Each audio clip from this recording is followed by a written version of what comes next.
work had another one of those those crazy discount deal things that they've been Uh, doing. mm, Uh, I got these headphones. These are Bose headphones that are normally $350. those do look, they did look new. Oh yeah, I got $50. That's awesome. Yeah. That's awesome. I was like, I couldn't, like, I wasn't necessarily in the market, but you better believe I was like, yeah, I need it. I They, absolutely need it. we're buying like half of Stella's computer stuff tomorrow Oh for yeah, the Cyber Monday. Put it all in, and the deals are already up. So yeah. yeah, we're purchasing all that. What's the build looking like? It's actually looking a little bit better on my PC. Oh Actually, Jesus. I mean, we don't know on a graphics card. We haven't purchased a graphics card yet, but we're trying to keep it cheaper. But it's funny, Yeah. everything's cheaper now. Like, yeah, like it's just Oh, how I computers know. work. So everything's cheaper. But not even because of Black Friday. Just like my graphics card is dirt cheap now. So Yeah. I she's probably gonna get a terabyte SSD. I only have a 512, so that's nice for her. And then I don't know what the graphics card is going to be, but we'll find out when we. That's when we'll go to the trip to Micro Center on the day of. So like we buy all the. I'm doing it the same way I did mine, where we buy all the kind of like the auxiliary things, the case, power Yeah. supply, keyboard, mouse, monitor, stuff like that. We bought all of those are in the Black Friday deals, and then basically me, Phil, and her because she's gonna help us build it all the way through. Oh, That's that'll be part of the fun. deal. Yeah, we're all gonna go to Micro Center. That's where we'll pick up the motherboard, the graphics card, the RAM, the SSD. What's interesting too is and she's an old man gaming she's old man gaming official for her PC. She will have a Funko Pop in there. Excellent. It is a Ghost Spider, a Gwen Stacy Ghost Spider. She's Okay. obsessed with her, so she wanted her for Halloween. So, Mhm. all right, yeah, but yeah, it's looking good. It's looking good. Phil keeps trying to get me to like get the bigger terabyte hard drive and then give her my smaller one, and like put all my stuff on the bigger one. I actually would be on his side for that one because So I was talking. Oh, go ahead. I'm sorry, I didn't mean to interrupt. I was just the reason I'm not going to do it is because it's a lot easier for me to figure out. Uh, um, it's a lot easier for me to manage gigabytes than it is for her. You know what I That's mean? true. Like, Yeah, no, and that's I know fair. she's not going to be going on a spending spree. She doesn't have that much money, so it's going to be a game here and there. But like, one of the games she's been playing with me is Baldur's Gate 3. I'm not gonna let her have that on her own yet, but I'm sure that like eventually she will want that on her own because I steer her away from the From the things. sexy bits. Yeah. Yeah. Time to get your fix.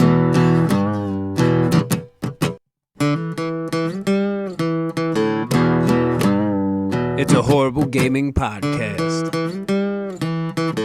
It's not good, it's not great. Horrible gaming podcast. It's not even what you would call fair. It's really not that good.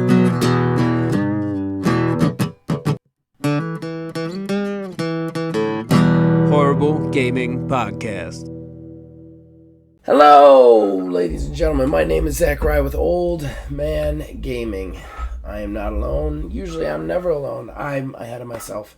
You have decided, for whatever reason, to tune into another horrible gaming podcast, as evident by the opening already. I am not alone. Usually, I am never alone. With me is. Neil, aka Tiny Wizard. Yes, and you are also noticing the sound of my voice because apparently it's a yearly thing now that I'm slowly going to lose my voice and just not have it for a while, which is. I cannot begin to define to you guys how deflating and demoralizing it is to have slowly started to lose my voice over the last couple of days again after last year. But this is the situation we're in, so away we go. But we've got a fun show for you today. Not a ton of news out, so we're going to, in honor of the PlayStation Portable, right? PlayStation. Is that what it's called now? The PlayStation Portal. Portal. That's right.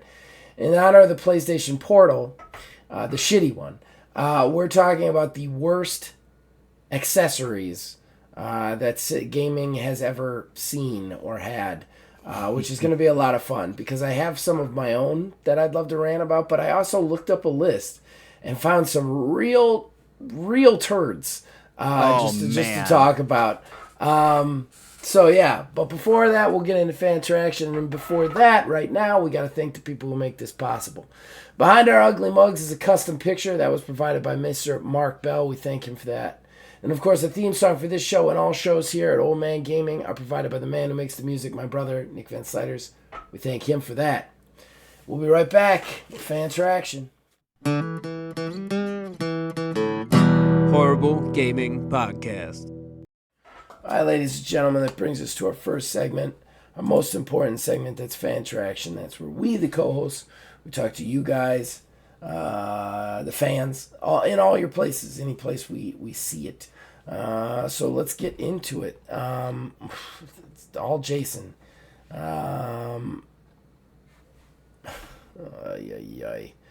Jason starts with Zach. Cyberpunk 2077 is the bestest now. It should win all the things CP77 medal. I'm just going to go ahead and give that a thumbs down because that's the way it should be. Live on air. Yeah, actively. live on air. He got a thumbs down. He knows it. He then continues. There was a time when action and action adventure were more distinct, but these days I don't know.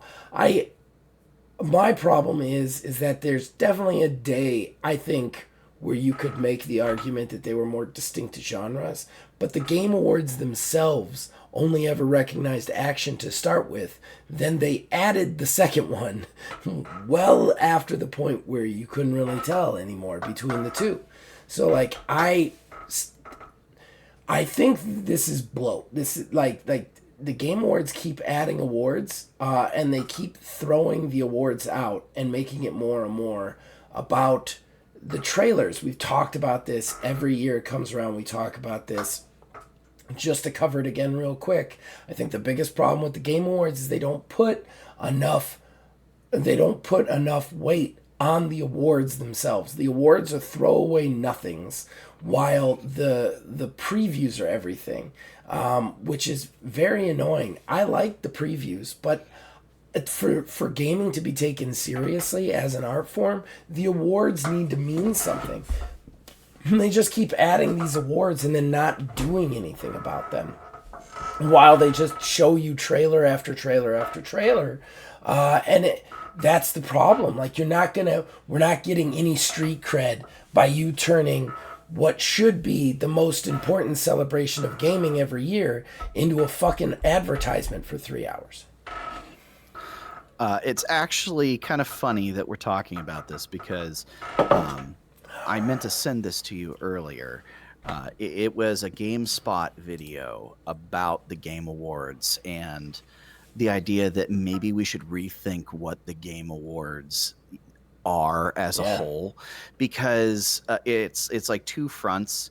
One of them is kind of what we were talking about there, a little bit of, it's more so game advertisements, but the Game Awards, the categories don't make sense anymore, because everything is starting to meld together in genre. Everything has, like, we touched a little bit on it, like, things have RPG elements and are considered RPGs. Right. But when they go head to head with something that is a traditional RPG, you can't compare those two together. It's also, talking about stuff like, the best community support. Right. Best community support. It's not the people who are doing the community moderation or anything like that. No matter what, whoever wins this, it's always like the corporate big shot, suit and tie. Oh, I want to thank, this, that, and the other. And of course, the pat in the back of the fans who made it all possible. But, like, it's not actually honoring those people who are behind the scenes and actually doing what needs to be done to, make the game be what it is, which is, traditionally kind of what an award show is. Like, when you look at, like, for the Academy Awards for, like, movies and stuff like that, Yeah. It's sure we look at the movies, but we also look at the people who are doing the things to make the movies good. Yep. I feel like that's what we kind of need to go towards. Interesting video the GameSpot put out. Well, and you got skits on the Oscars and that stuff like that, and you do have performances there. I'm not against any of that, but it's not a giant advertisement. You know, it's much more about, like what you said, the people who win the awards, the people who are working on it. That it's the whole point is recognizing the art behind it, and instead we're not doing that. I think there's a whole nother level that we kind of cover with our game awards that they don't, which is the fact that most games, 9 out of 10 games, they're ongoing for years and years and years and years. Even single players now have huge tail ends, you know, and I don't think that the Game Awards doing things by a year basis is smart. I think like what we do, which is what was the best experience this year, is a more smarter way to tackle it, because of the fact that, like, hell, half the games that come out aren't even good in the first year. It takes a year for them to even be good, you know. Yeah. Whereas with the Game Awards, it's like, well, they're out of contention for the main awards after the year is out. I think that there is there definitely needs to be a redesign. And honestly, for me, I don't necessarily mind the trailers, because let's face it, in the gaming industry, people love game trailers, you know? Like that's one of the things they want, that's one of the things they crave. So I could say that the game trailers could replace the skits and performances that the Academy Awards and stuff like that have. But we still need to put weight on the awards themselves. We need to have acceptance speeches. We need to see the people who are awarded. It can't just be read off by Jeff Keighley and thrown into the ether like nothing. And to do that, number one, we need to reduce the amount of awards we have. Action, adventure, and action don't need to be a separate category anymore. Reduce that, have 6 nominees there, move on. Get this giant fucking bulky ass, what is it, like some like 30 It's some like 3 awards? hours. Yeah. It takes like 3 hours, which is, And they're not yeah. even, it takes 3 hours and they're not even giving out awards. That's my thing. Like, reduce that shit and then give out the awards, you know? If they had a tight 15 awards to give out, boom, we'd be way better right off there, because then you could devote some time to the nominations, to the actual awards being given, you know, all of that stuff. But you don't have that, you know? Right. All right, so moving on. Jason then goes, Daddy, what's a CD player? Which my kid actually knows what a CD player is. We have this big, you guys can barely see it, but it looks like a 1950s radio behind me that all my stuff is on. This is actually a record player, a CD player, I believe it's actually an 8-track player. I don't have any of those, but it is one. And then a radio. And she's used that to listen to CDs before, my old CDs. So, funny enough, for better or worse, I don't know if this makes me a good parent or not, my kid loves Blink 182. There's an oldie, but a good one. Solid. She loves them. Solid. Loves them. She keeps requesting them in school and then getting in trouble because they have swear words in them. Like in gym class, they do like a dance party for gym class every so often, and the kids get to request things, and she'll be like, I want to request Girl in the Rock Show. They say fucking that. So she'll come home and be like, I need a Blink 182 song where they don't say swear words. I'm like, I'm not sure. I'm going to have to go back through them. Those teachers are just squares. Right?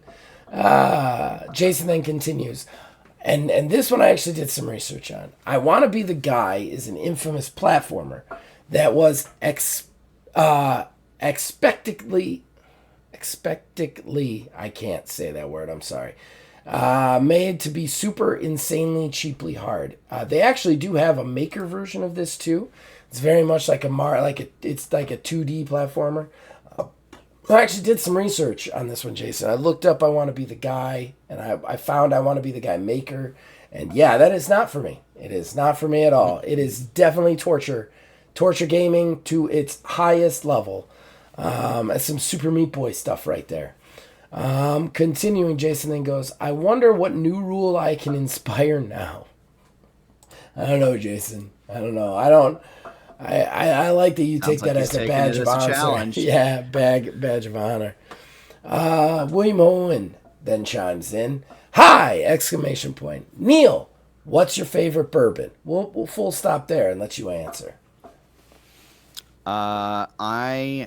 Right now I'm kind of a fan of Weller, but it's always going to be Elijah Craig.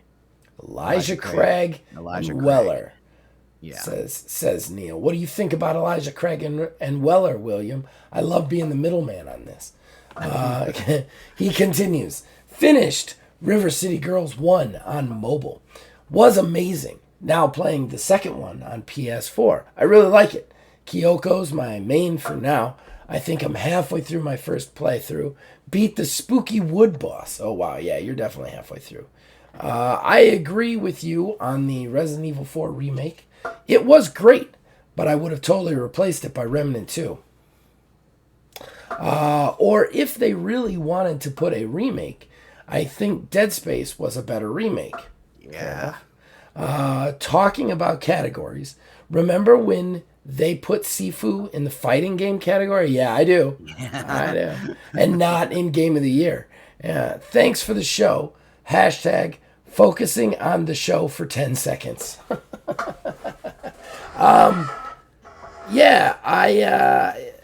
Look, River City Girls 2 still stands as my all-time favorite brawler. I do have my fingers crossed that Towerborn is better. But other than that, it stands as what I think is the best 2D brawler of all time. And I'm glad you're enjoying it, man. I love those games. I love all the little secrets you can find in 2. The Spooky Wood Boss was fun. You can do them in different orders, so I don't know exactly how far you are, because there's the Spooky World boss, there's the Tech boss, there's the Disco boss, and then there's Marin, who is my girl. You have to unlock her, but she's my favorite character. So I don't know how far you are, but yeah, you might be, because I think those are secondary bosses. All right, well, that's Fantrax. You got anything to add, Neil? I do not. All right, guys, we are going to pop on over to our most hated accessories, video game accessories, in honor of PlayStation's ridiculous PlayStation Portal. And then, so we'll be right back with that. Horrible Gaming Podcast. All right, ladies and gentlemen, that brings us to our talking point. Recently, PlayStation has released possibly one of the dumbest accessories ever to come out of gaming, even though it's getting rave reviews. The PlayStation Portal, not to be confused with the PlayStation Portable, which is way cooler. The PlayStation Portal is basically just a screen that allows you to play games from your PlayStation on your screen, but only when you're on the internet with it. It's super fun, super useful. So in honor of that, we've decided to kind of talk about the dumbest accessories in video games that we can think of ever. Correct? Yes. Do you want to start? Or do you want me to start? Well, you know what? Actually, I think I'll start with this little list that you sent me here. Number 15 is one of the ones that came to mind immediately. Number 15. I'm looking it up. Just so that you guys know, this was a Neil idea for the topic. I really liked it. And I have a couple that I'm going to talk about, but I actually went to the internet and found like a 30 worst accessories sort of list that I just wanted to look over to remind myself. And there's some on here that I didn't even know existed that are just absolute stupidity, but I got to find 15. So that's what he's talking about. I sent him that list. Number 15 was the camera and printer for the Game Boy. That is a good one. I feel like that was something that was like somebody had an idea of, oh, hey, wouldn't it be cool if? And somebody else in the boardroom was like, yes, that. Let's do more of that. for those not in the know, it was a quote unquote game that you use this camera thing that you put in the Game Boy cartridge slot. And you could take pictures with it, and it could like scan your face and play little mini games with your face put into the game. But you could then print out teeny little stamp size stickers basically from this little printer. I do not know a single person who had this Game Boy printer and was able to find a refill on that paper after it was gone. You bought another refill or you fucked off. I think it's interesting on that one because that one, in a lot of ways, to me, is ahead of its time, like too far ahead of its time. Yeah, it kind of You was think ahead about of its it, time, for yeah, sure. you think about it like a camera on a portable device, taking selfies. Like, I'm like, man, if that had come out like 30 years later when the technology was there, I mean, you know, like it would have been a cooler idea. But like they had an idea for something that the technology in no way, shape, or form, like kept alive. You know what I mean? That was there for it. Supported. I mean, you want to look at another weird one on here? This was one that I found that I never heard of that I thought was really cool. It's number 27. It is a video game specifically, so it's not really an accessory, but the reason it makes the list is there's something very special about this video game. It's called Bokutai, The Sun in Your Hand.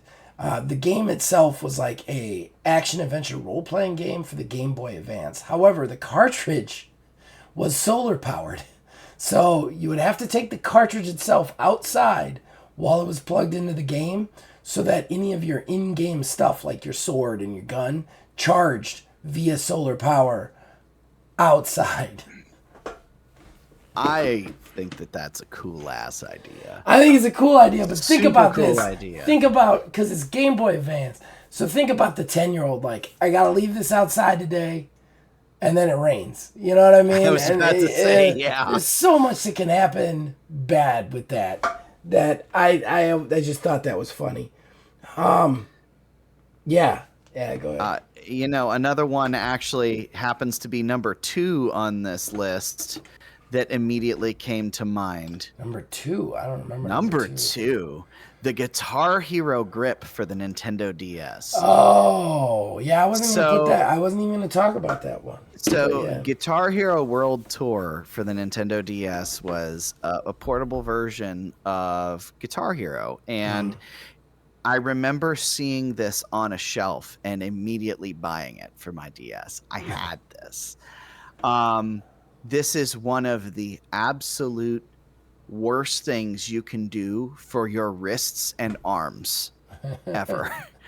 So to kind of describe it for anybody, to play Guitar Hero on the Nintendo DS, you would not hold it normally in your hand. You would turn it sideways with the touch screen in your palm. And in the Game Boy cartridge at the bottom, you would slide in this accessory that is the fret buttons for the guitar controller, basically. But while the notes came up on the other side of the screen that would be resting against your forearm, you would then be using your other hand to then pluck at the strings on the touch screen.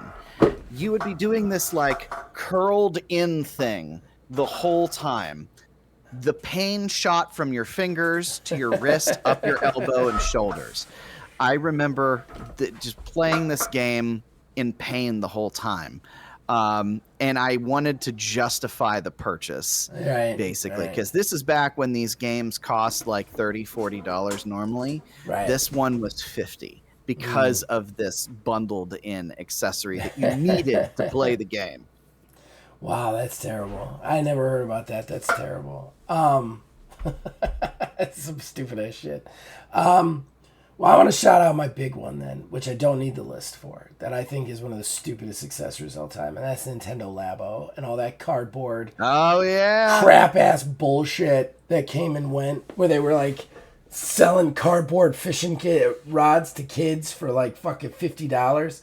It is still in my mind one of the worst, evilest cash grabs I've ever seen. It was like somebody was playing with, like somebody in R&D was playing with a Nintendo Switch and figuring something out, and like a money grubbing CEO walked in and be like, sell that $50 to kids.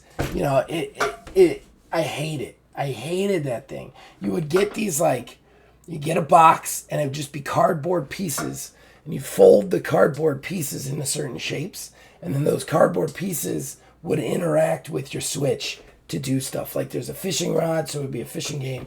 There was a piano where you could play a piano on it. There was a crazy ass $150 robot suit that you could like put cardboard pieces on you and then have robot battles.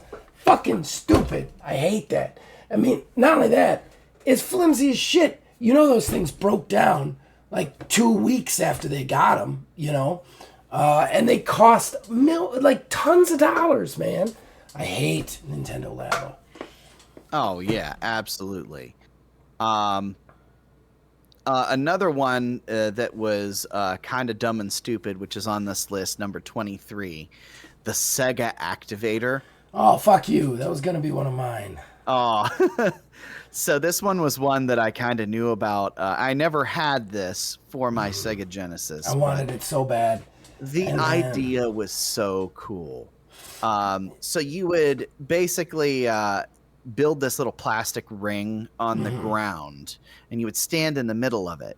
And then you putting your limbs out in certain parts of this ring would basically break a laser beam that was effectively being projected up. Not that you could see it or anything, but you know. And it was supposed to be the same as you pushing a button. So everybody was like, oh yeah, absolutely. So like you can fight in a fighting game by actually like punching and stuff like that. But you can't. But you can't because the tech didn't work. And and it's just pressing not how a those button. Games work. Yeah, right. It's just pressing a button. So you could sit on a chair and just like flick your hands back and forth to press buttons. Plus, the activator, and this was the big problem with the activator, is that that's the same way it worked for directional buttons. So like to move on the screen was like nearly impossible. You would have to constantly be like, move, no, this way, this way, this way, this way, this way. It was terrible. It was terrible. But I wanted one of those so bad when I was a kid. I remember seeing them in the magazines and just thinking, oh, that's the coolest thing.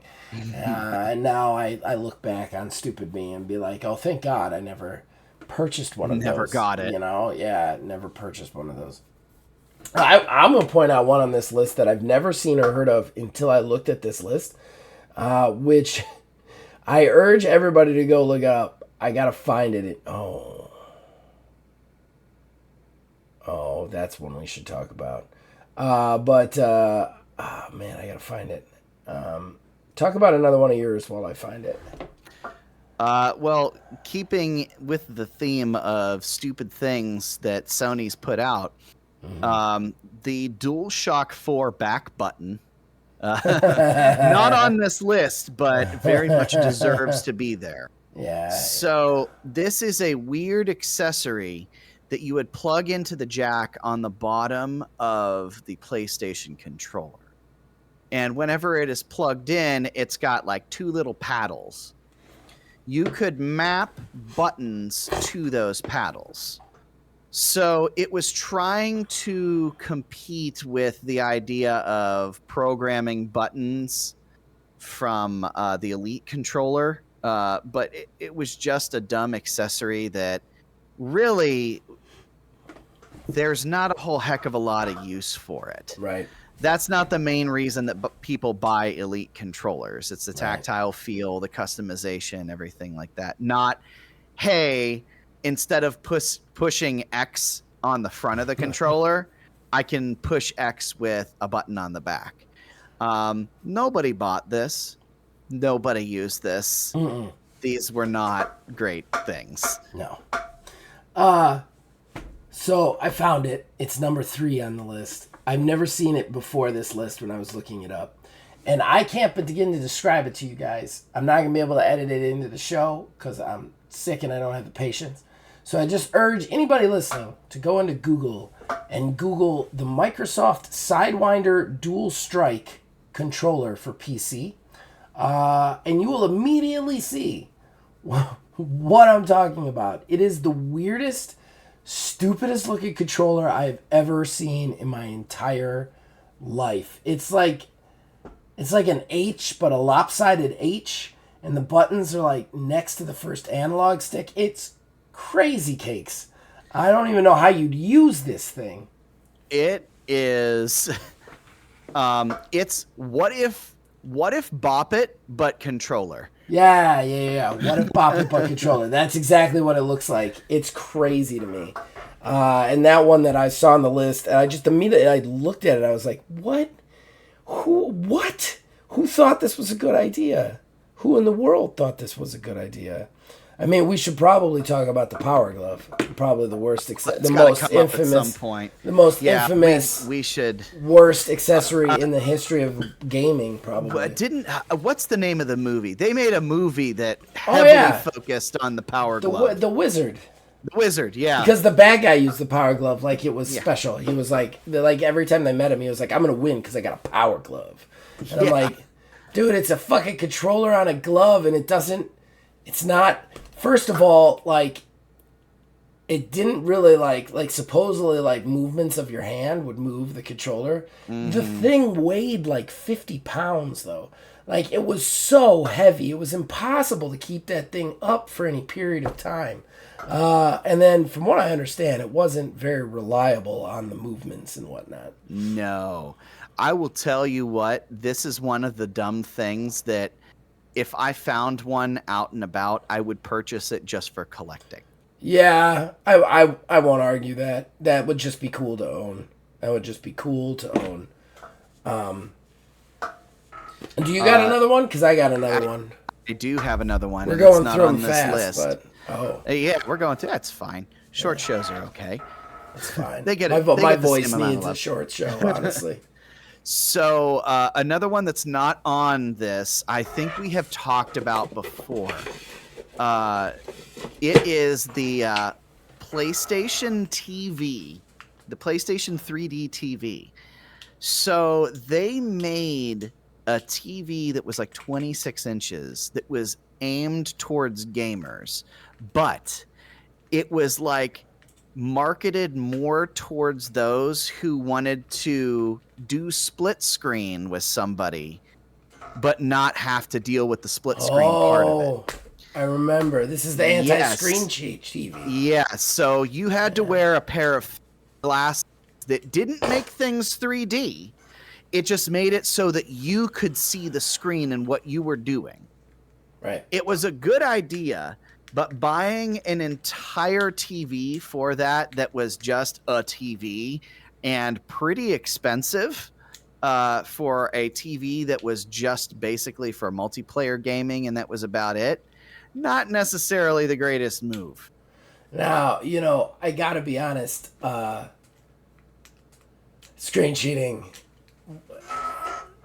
I remember people would just build boxes and stuff and tricks to try and get around it. And I'm like, for me, I was like, whatever. If they screen cheat, I can screen cheat. And as soon as I know you're doing it, I'm going to do it. And then it's all hands on deck.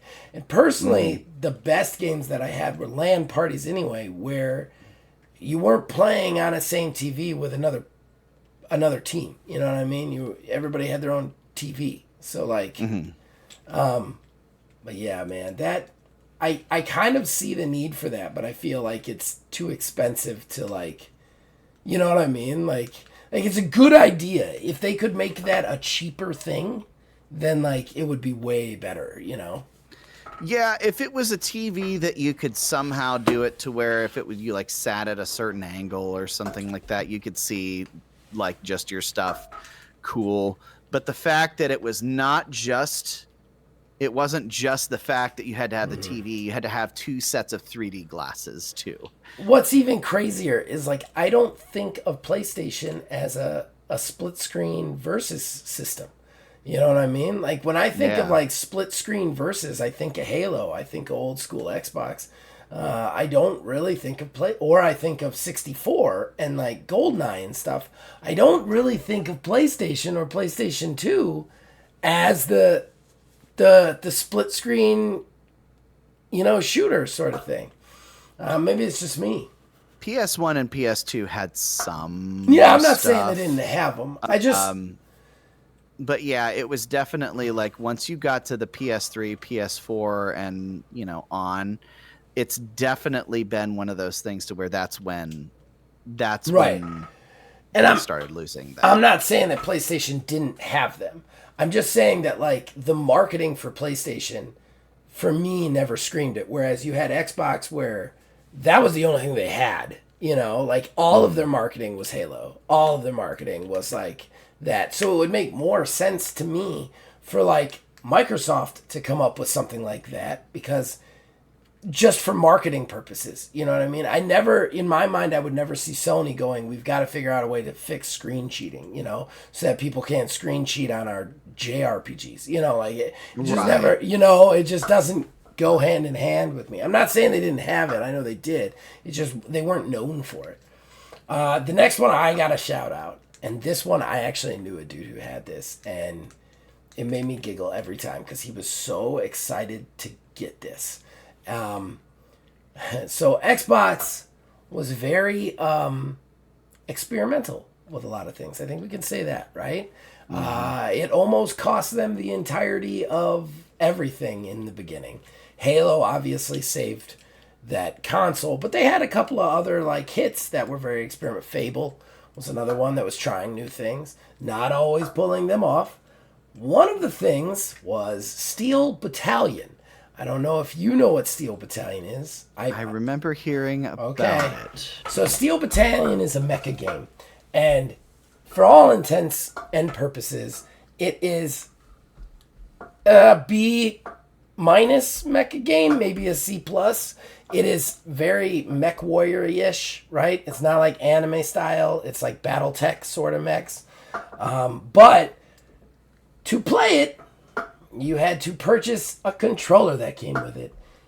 Neil, I want you to go onto your little Googler right now, and I want you to look up Steel Battalion controller for Xbox. I have to use my phone for it. That's fine. That's fine. It's actually number 17 on the list, but I don't want to make you scroll through. Oh, I'm at 19 right now. Oh, well, that's easy. Yeah. Oh, it's not a very good picture of it, though. This thing was the size of a table. What in the whole shit? This thing was the size of a table, and what they're not showing is it also came with foot pedals, like 3 or 4 foot pedals. Basically, you had to set yourself up like you had a little cockpit. And when you went to start, you would have to toggle all the switches on. You had to do all the mecha points. It all like connected with this controller. Which, look, I'm not going to lie to you. It's also kind of cool. But yeah, how anyone looked at this and thought this was sustainable. When it came out, the game itself with the accessory cost as much as an Xbox. So you had to buy an Xbox, then you had to buy Steel Battalion and the controller, which was another Xbox, basically. That's how expensive Steel Battalion was. That's why Steel Battalion is a very rare game, and this controller is even more rare. It is a full, like, double joystick, like, it had some, like, 32 buttons or something like that. Every button that would be in the mecha. So it was, like, mecha realistic things. Plus foot pedals. Want to point that out again. They're not showing that here, but there were foot pedals that you had to put on the ground and work with your feet to make the mecha work. So yeah. So there you go. The Steel Battalion controller for Xbox is one of mine. It's just not sustainable in any way, shape, or form, That's absolutely insane. And yeah, it's definitely not sustainable. No. I don't know how anyone thought it was. And from what I understand, the company that made Steel Battalion and then fucked off, like, because that was the only thing they did. Like, and I'm like, why was this your, like, nobody was like, maybe we shouldn't make a $200 controller and make the game only work on that controller? Yeah, that's definitely like, I've never understood that sort of stuff. Even like Guitar Hero. Rock Band and stuff. Like, it's cool, but like, you can't see it in this shot of me, but over in the back corner over here, I have all of my drums set and guitar controllers and everything like that for Guitar Hero and Rock Band. It was such a cool idea, but when you have to set equipment up that can take like 15, 20 minutes, and then you never have anywhere to store it after the fact because there's no good way to store it. Right. It inevitably takes away from every. Yeah, I agree. I think at least Guitar Hero had going for it that those pieces were interchangeable with Rock Band. You know what I mean? Could use it for 2 games or other games in the series. That's true. I think that's one of the big things. If you want a peripheral or an accessory to be successful, it has to work with a lot of different things, right? And it has to serve a purpose, you know? Like you look at a steering wheel. Like a steering wheel controller. Works with a lot of games. Every racing game out there, you know, can use a steering wheel controller. I think like that kind of stuff is what you got to think if you want your accessory to be successful. Steel Battalion, I mean, you can't play Mario with it.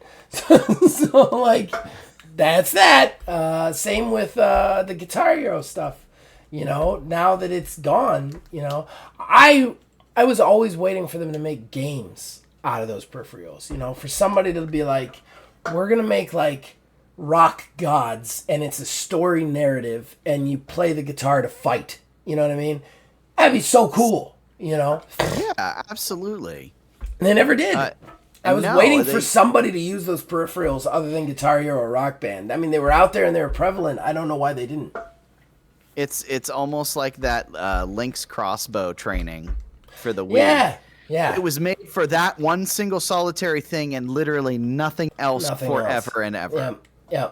I just I wish like you could have even done classes with it. Like, well, if he's using a microphone and he's using a guitar, you know what I mean? You get a bonus on this or whatever. Like you could have done some really cool, interesting, trippy stuff with those peripherals, but no one ever used them. Everybody was like, yeah, you play Rock Band or Guitar Hero with them or you fuck off. Like, that's it. And they take up half of your coat Yeah, closet. I don't know why. Especially if I was a third-party, like, smaller independent game developer and I saw how big Rock Band and Guitar Hero had gotten at those times, I'd be like, there was a time when everybody had those fucking things in their house. Mm-hmm. Everybody. If you didn't have that, nobody wanted to be at your house. It was just that simple. Like, they would show up at normal parties. Like, every New Year's Eve party I go to had somebody playing those fucking things. Like, if I was an independent person, I'd be like, we need to make games for those because everybody has them. And eventually Guitar Hero and Rock Band is going to get old and they're going to want to use those for something else, you know? But no one ever did. Kind of blew my mind, honestly. So I don't know if you have any more, but I have one other one that came to my mind that's not on this list. Go for it, hit me. I don't really have any more. I think those were my big ones. I mean, other than the PlayStation Portal, can I just make that one of the dumbest accessories ever? Let's just bring that up right now. The most ill-advised accessory ever. So stupid. It's a $200 tablet that doesn't do anything and has controller handles built on the side. Really? Let's take it back. It's a $200 controller that you can see the game on. That's what it is. That's fair. Like, that's basically what this fucking thing Only is. if you have a good internet connection and a good pair of wired headphones or a lot of extra capital to throw around to get their special proprietary wireless headphones. Like, I do not know why these things are sold out and people are scalping pre-orders on eBay. I don't know. Well, they're sold out because scalpers bought them. I want to see how much they actually get for them. You know, there's gonna be a scalper out there with like 40 of them in his house. He doesn't know what to do with them. Actually, real quick, I'm just gonna do a quick look and see because we looked at this not too long ago and I think they were going for like 300. Yeah, something like that. They are going for. Once it decides to load it, $350, $420, They're all buy it nows. No actual bidding auctions. It's ridiculous. Oh, no. Wait, I lied. Here's one. This sums it up. The description. PlayStation Portal. Open box. Used for 2 days. Current bid $315. That's not a 21 scalper. bids. That's just somebody who realized a mistake. Who has regret, and they're trying to make the most of it. Hey, they're getting And back it looks more like than they're that. Yeah. about- It sounds like they're about to win out on that, though. More power to you. He made a poor choice, and now he's getting what, $150 back right now. Basically. So good on him. All right. What was I your was just going to accessory? say that last one was the e-reader for the Game Boy Advance. So I don't know if you had one of these. I didn't have a Game Boy Advance, so Okay, so this was a weird, doofy-looking accessory that slid into the game cartridge thing, and it contained mini games on cards that were Oh. just trading cards. So not only did you have to have that game cartridge, which was about half the size of the actual Game Boy Advance anyways, but you had to then also have these cards carrying around with you constantly. This may fall under more of a game than an accessory, so to speak, but it's still dumb nonetheless because it's not, it really didn't have any long-term practical use yeah. at all. Yeah, that's pretty stupid. That's pretty up there on the stupid list right there. Yeah. All right. Well, if that's it, let's hit the news, man. Give my Hit voice them newsy bits. a little break. All right. Horrible Gaming Podcast. All right, ladies and gentlemen, that brings us to our last segment, the news. That's where we collect news stories that don't necessarily deserve a talking point, or maybe that we don't want to talk about for 40 minutes. We tell you guys about them, we talk about them, we riff about them. I don't actually have any this week, but Neil has two, so we're going to talk about his real quick. And maybe it'll be a short because, as you can hear, mercy. So what you got for us, Neil? All right. So it feels like every single year we have this same conversation about a game doing this around this point in time. Okay. Diablo 4 has a very interesting social media campaign right now for marketing. It's running ads on Facebook and everything like that, saying that Diablo 4 is the ultimate game of the year contender. The game that was not nominated for a single solitary fucking thing. Every single year, what was it? Far Cry 6 last year. They announced the Game of the Year edition, where it wasn't nominated at all. Wasn't nominated anywhere for a single solitary thing. This is just so stupid. Yeah. Because people who care about that sort of stuff know full well that is objectively false information. Yeah, it's so dumb, man. I feel like there should be like the video game rating system should step in on that, because right. You're straight up lying at this point. Like this is this is consumer bullshit. This is consumer lying. Like we have laws against false advertising, and I can't think of anything more false advertising than making a Game of the Year edition when you were not nominated for any Game of the Years. Like, who nominated them? Yeah, same with Diablo. Like, maybe they were nominated somewhere else that we don't know about. There are a lot of these little dinky awards, and maybe that's how they get around it. But it's mind-boggling to me how they do this shit. That they're every year. Technically correct in that somewhere they were nominated for a Game of the Year contention. Yeah. Okay. So, and the next one, and my last one, and the most infuriating one, we have entered yet a brand new age of in-game advertisements.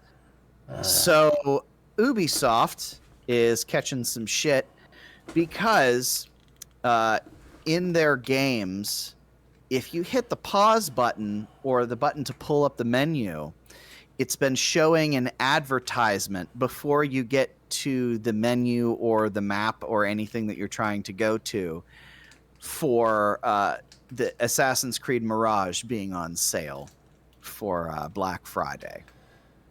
On any game? Every game? You pause it, you see Mirage Black Friday? Every game. So there's video evidence of it when this really kind of broke. There was an individual who was playing Assassin's Creed Odyssey. They paused the game and tried to go into the map, and the screen popped up, forcing them to hit like OK to like acknowledge, and then took them to the map. Pop-up ads in your games. That's what we want. That makes things better. I mean, so from there, next step of fuckery right there. Well, from there, they Ubisoft responded to it. They said, "Oh, this is an error. It's not supposed to show up there. It's supposed to show up when you first turn the game on." No, you made it be there. You wanted it to be there. You're just trying to cover your ass now that people are calling you on it. Guaranteed. They're never going to admit it, but guaranteed that's what they're trying to do. Well, and it's the testing the waters thing. Exactly. That game companies like to do this. If nobody had complained, that would have been the new norm from there on. You know, and that's just how it works with them.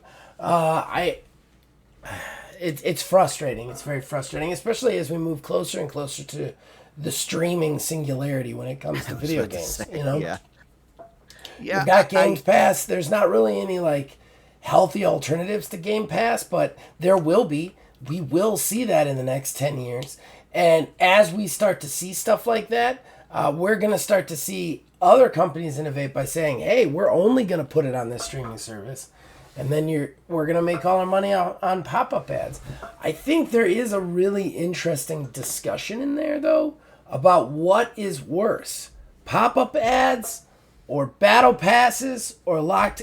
Like, if I could get pop-up ads every so often instead of having content like blocked behind like price tags, would that be better?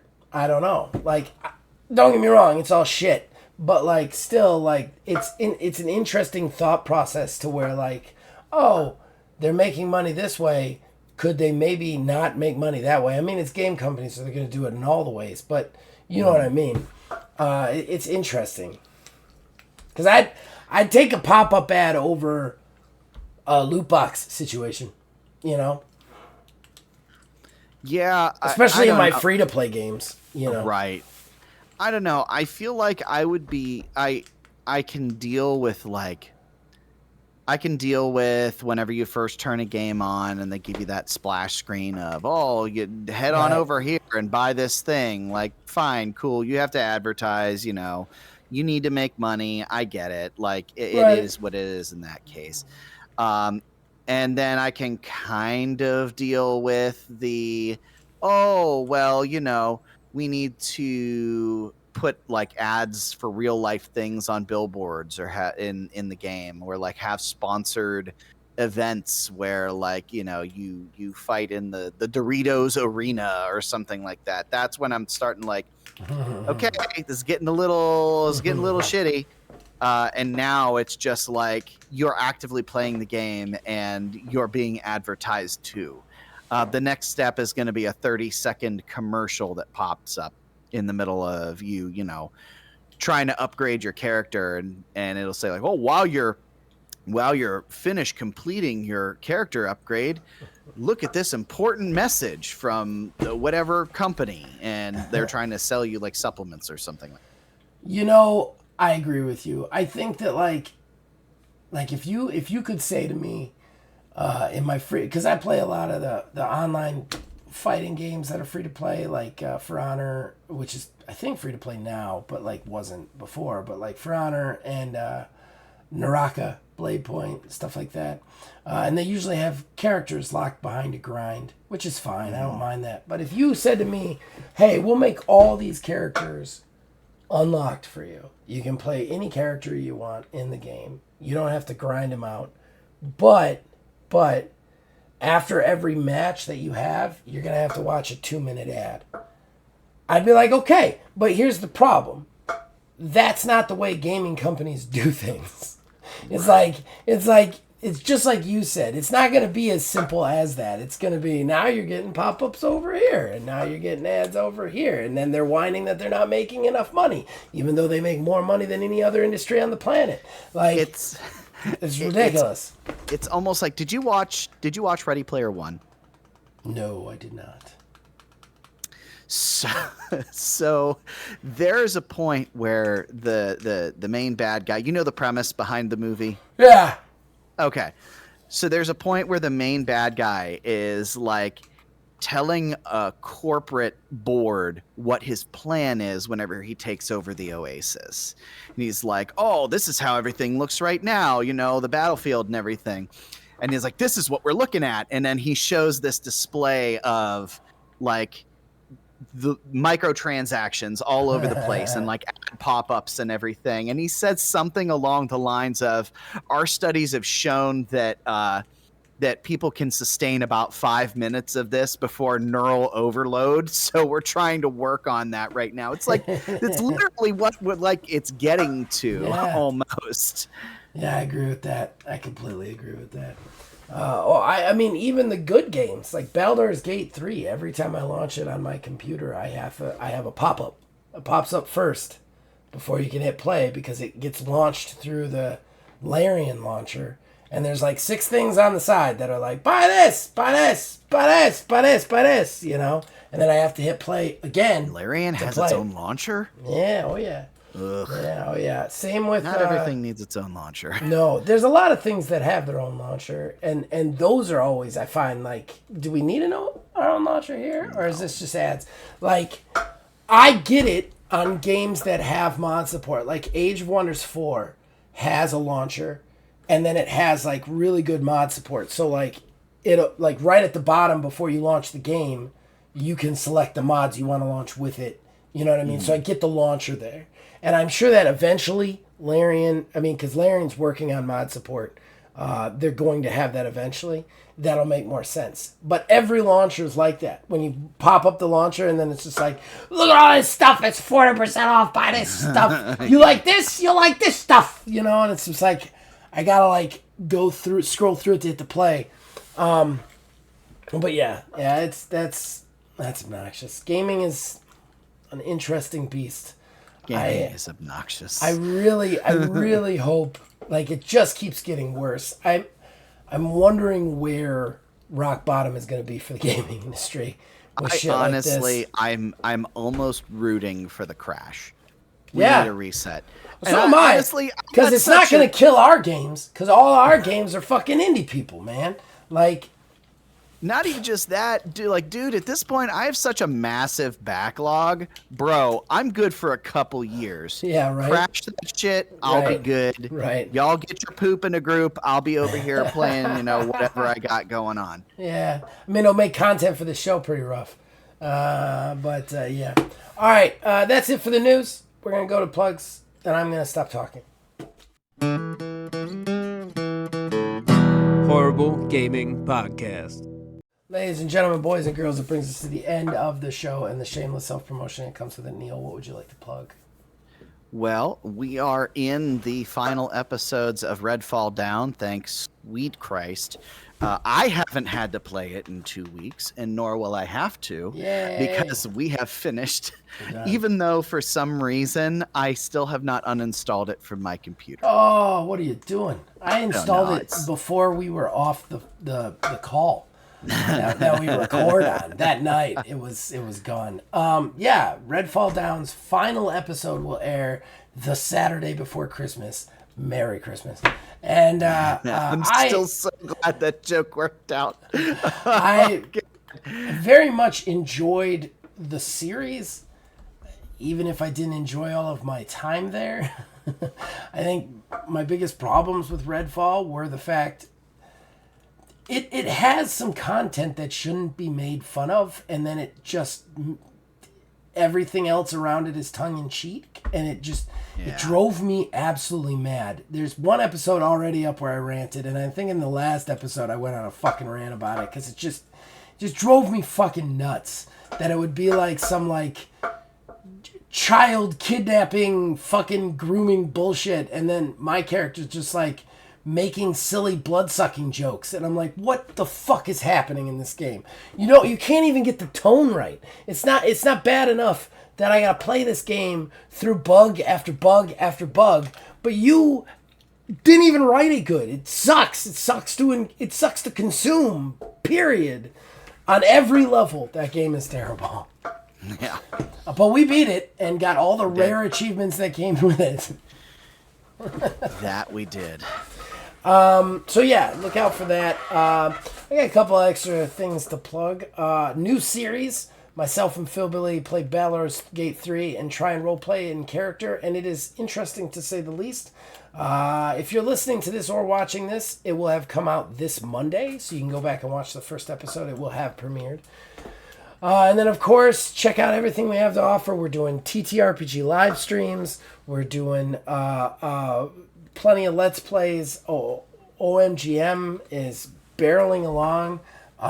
It's got a lot of good stuff here. We're just chugging along. That's what we're doing, chugging into 2024. As far as the other things, I do want to say it is scheduled. Wednesday the 27th will be the Horrible Game Awards, what I believe is our 5th annual Horrible Game Awards. The nominees video is up as we speak. If you are listening or watching this, there is still time to get a vote in. If you want to cast a vote, do it via Discord or to me in the comments, and I will count them. The voting ends on December 4th. And like I said, nominations video is up there. You can go check it out. Do what you're going to do. Some people have disliked it, which is weird. Never gotten dislikes on my nominations. Yeah, I'm not even kidding. Some people have disliked my nominations video. But yeah, check it out. We've got a good one. I'm very excited about this year's award show. That will be airing the 27th. And then as usual, we are barreling into the new year. So you're going to be seeing a lot of our weird pre-recorded stuff and other things like that we're going to start working on here very shortly. And yeah, so there you go.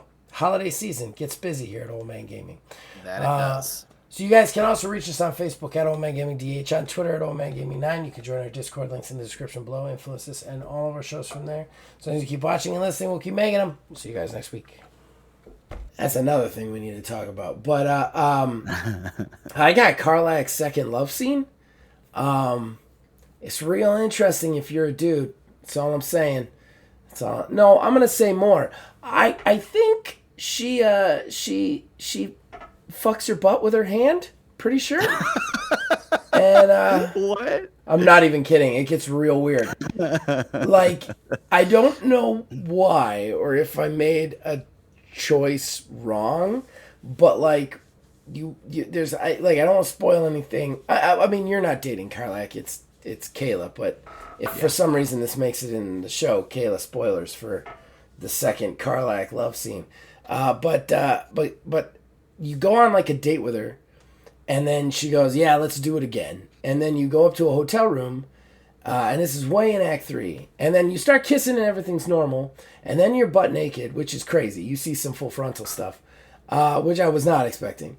But then she picks you up like you're a girl, or not even a girl, just like a small whatever, puts you on the bed, puts your legs up, and her hand goes down. And then I'm like, what's happening? Whoa, Karlach, whoa, what's happening right now? I don't know if I agree to this. It gets real weird. Yeah. So I didn't know you basically had to earn it. Because we finally got through a little bit. We finally got Halcyon. We got that all squared away. But I guess you have to do like the side quest thing for her infernal engine. So that's what we're trying to do right now. You got to. And whenever we were looking around, apparently there was somebody in that druid camp that was going to be able to take care of everything, but Yeah. we already finished everything before that. So, no. yeah. So Kayla was distraught. But apparently, there's that when you go to the next part, if you go to the Underdark, I guess there's somebody else in there that can do the same thing too. Man, So, I hope so for your sake, because that's the No, only one I knew yeah. of. And I'd be So- pissed at you if you dragged her through it to not get that. It's such an easy thing to do. You just go up to him and he's like, "Yeah, sure, here," and he makes it for her. Yeah. So we are currently on our way to try to get to the Underdark, but recently stumbled into the swamp hag thing. I don't know if you guys did that or not. Oh, I started the Swamp Hag with my very first game, and it kicked my ass real hard. Yes. And then I started a second game, and I just accidentally skipped over it, and I kind of like I'm way too far now to do it again. So it's just my second playthrough is going to be the one that I end up doing with that, because I'm in Act 3 right now with my dude. So yeah, it was a lot more difficult because like we're playing on the base difficulty because I don't know if like we just suck or miss something. Like, dude, on the standard difficulty, when we were going to talk to those paladins that were after Karlach, we went into that inn and we got TPK'd in the first round, just walking in there. yeah, Like the paladins are tough. and it wasn't, and we were strategic with it too. Like, I don't know how familiar you were with it. Yeah, went I've in done the- it twice. So we actually split up. I took Gale and went upstairs in case shit went south. And Kayla went through with Karlach in the front. So she's you still doing all got that beat. stuff. We got our asses. I think you reamed. got unlucky at that point, I because was like about to say, because it was like I was like, are we serious right now? 2 barbarians because TPK'd in the first turn. I've definitely been TPK'd in that fight. On standard, I've definitely been TPK'd in that, but like for you to have gone in with thought processes, like with it, I'm kind of surprised, because both times that I got TPK'd, it was like, oh, I engaged them at the wrong time, and here we go. You know, I think that like the other thing is you got to remember that game it works on the same dice system, so like like I have had it where like. Because I would like to say that I'm pretty decent at it. I'm only playing on normal. I don't think I'll ever try tactician. Oh, no, but like never. I'm at a point where I've got my party down. I know what spells I like to use. I know how to control the battlefield. And there are still times where like I'll go into a battle and I'll just get like 6 or 7 bad rolls, and then boom, I'm done. You know, so it's kind of like it's one of those situations. You don't have the game master to occasionally cheat on your behalf. You know what I mean? That's true. Yeah. Yeah. Yeah. Though there was one time when we were talking before, like I was captured and I failed 3 strength checks in a row. 2 of them had advantage as a barbarian. I'm like, I don't know what's happening here. Like, I'm just like, it's apparently transitions over into my real life, you know, as DM, because like I've always will fudge my rolls in like favor of the characters. So that way, like, there's been times where I've actively rolled like 4 crits in a row on like 2 turns, like one of them being a multi-attack. It's like, I'm gonna destroy this one person. So it's like, yeah, you know, I'll dick around and just like, oh no, one of them missed. Oh, Yeah, you know. Yeah. But yeah. Yeah, I don't know. I think some of it's bad luck on that part. You know what I mean? But sure. but yeah, I will say I had a really hard one last night because I had a TPK and it was my own stupidity. I had been just tear-assing through this quest line, hunting this like serial killer, and I had already short rested twice, and I had gotten through 2 big fights, and I didn't realize that the next thing I went to was going to be like the main fight. And I walked into it and I got killed. So I'm all the way back before the first 2 fights. That's one thing that's irritating. You gotta save constantly in that one. That's like old school Yeah. Fallout rules. If you don't save, you're going back, and that is demoralizing. Yes. All right,